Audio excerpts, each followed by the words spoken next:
হযরত নূহ আলাইহিস সালাম কত বছর দাওয়াত দিয়েছেন? 950 বছর দাওয়াত দিয়েছেন। 950 বছরে মাত্র ঈমান এনেছেন কতজন? মাত্র ঈমান এনেছেন কতজন? 80 জন। আমার মায়েরা, আমার বোনেরা, আমার ও মা, আপনারা যেহেতু মাহফিলে আসেন, মনে মনে ভাবেন বক্তারা শুধু পুরুষের জন্য কথা বলে যায়, আমাদের জন্য কিছুই বলে না।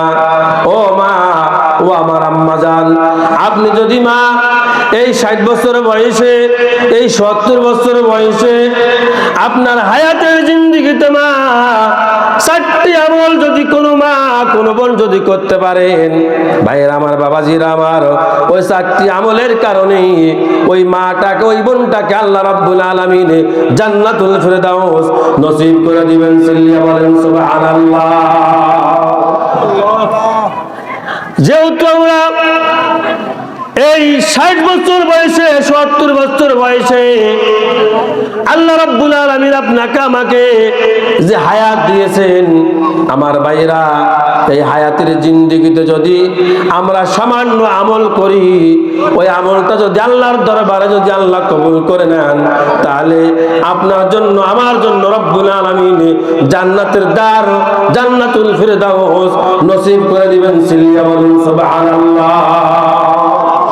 ইমানদারের জীবনের ঝুঁকি আর রিস্ক নিয়ে সামনে আল্লাহর কোরআনকে বুকে নিয়ে সে ওলা আগায়, সে কোনো বাতিলকে ভয় পায় না। কথা বলুন ঠিক না ব্যাঠিক? আমরা ইমানদার, আমরা কোরআন প্রেমিক, আমরা আল্লাহ প্রেমিক, আমরা রাসূল প্রেমিক।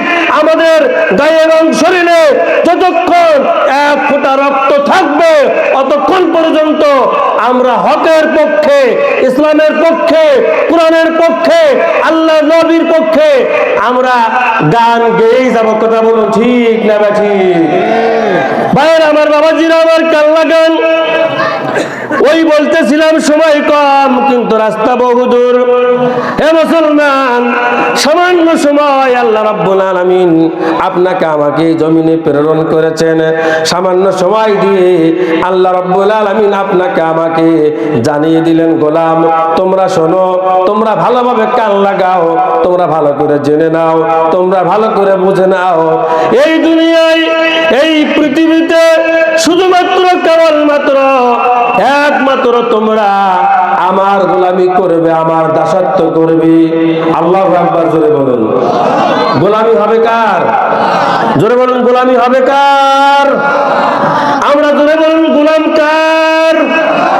আমরা যে আল্লাহর গোলাম বলতে কষ্ট হচ্ছে, ও কাউয়া বুকুরের ভাইরা জোরে বলুন, কষ্ট হচ্ছে?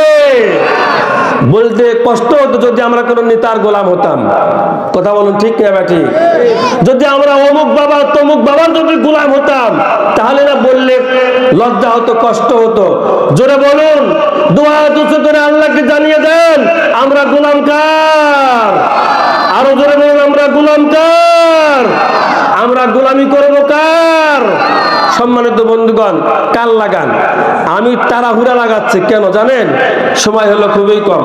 তারপরেও যেটুকুনি সময় পাই মা বোনদেরকে নিয়ে এবং আপনাদের জন্য আল্লাহ তাআলা বলার, শোনার তত অনুযায়ী আমাকে সহ সকলকে আমলের তৌফিক দান করুক। জোরে বলুন আল্লাহুম্মা আমিন। ভাইয়ের আমার, তাহলে এই সামান্যতম সময়ে আপনাকে আমাকে নেক আমল করতে হবে, নেক আমল করতে হবে, কোরআন সুন্নাহ মোতাবেক আমলি জিন্দেগি তৈয়ার করবার। জোরে বলুন তো দরকার আছে না নাই? বন্ধুগণ আমার, এবার কান লাগান।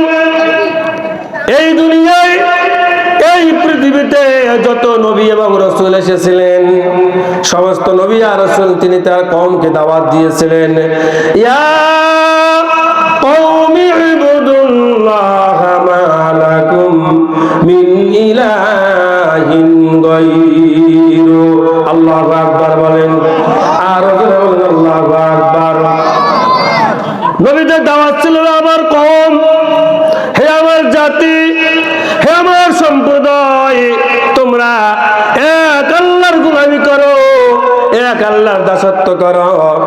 তিনি ছাড়া কোনো আইনদাতা নাই, তিনি ছাড়া কোনো বিধানদাতা নাই, তিনি একক, তিনি লা শারিক, তার কোনো শরীক নাই। চিল্লিয়া বলুন আল্লাহু আকবার, আর জোরে বলুন আল্লাহু আকবার। ভাইরা আমার, বাবাজিরা আমার, তাহলে এই পৃথিবীর বুকে যত নবী আর রাসূল সকলে দাওয়াত দিয়েছেন, কালেমার হকের দাওয়াত দিয়েছেন, কোরআনের দাওয়াত দিয়েছেন, আল্লাহর দাওয়াত দিয়েছেন, তাগুতকে বর্জন করতে বলেছেন। কথা বলুন ঠিক না ঠিক? এসেছেন, হে কওম আল্লাহর ইবাদত করো, অস্তানিবত তাগুত, তাগুতকে লাথি মেরে এই জমিনে আল্লাহর কোরআনকে প্রতিষ্ঠিত করো। কথা বলুন ঠিক না ঠিক? ভাইরা আমার, যেহেতু আল্লাহ তাআলা এখানে দুইটা কথা হলো বলেছেন, ইয়া কওমি ইবুদুল্লাহ মা লাকুম মিন ইলাহিন গায়রু, নবীরা এসে বলেছেন, হে আমার কওম, হে আমার জাতি, হে আমার সম্প্রদায়, তোমরা শুধুমাত্র কেবলমাত্র একমাত্র গোলামি করবে কার? আল্লাহর। আমরা যদি গোলামি সঠিকভাবে সুন্দরভাবে এই গোলামি যদি আল্লাহর করতে পারি, আল্লাহ পাক রব্বুল আলামিন আপনাকে আমাকে দুনিয়াও শান্তি দিবেন, আখিরাতেও শান্তি দিবেন। মরণের সঙ্গে সঙ্গে আল্লাহ পাক রব্বুল আলামিন আপনাকে আমাকে জান্নাতুল ফিরদাউস দান করে দিবেন। সিল্লিয়া বলুন সুবহানাল্লাহ।